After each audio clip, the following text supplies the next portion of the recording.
Welcome to the Rim Break Rodeo. We hope this video helps. You start now. Make sure your iPhone is updated to the required iOS and online so Apple can show verified repair entries. Once done, confirm you're signed into your Apple ID and note the model and serial in Settings General About.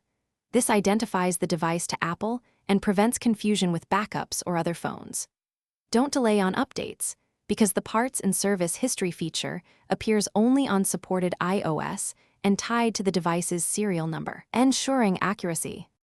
You now navigate directly.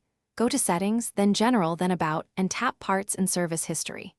This screen lists replaced components, display, battery, camera, along with dates and whether Apple verified the part.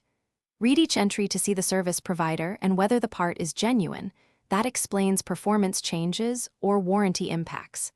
If an entry says unknown or non-Apple part, it means the part didn't pass Apple's verification. Keep this in mind for resale or future repairs.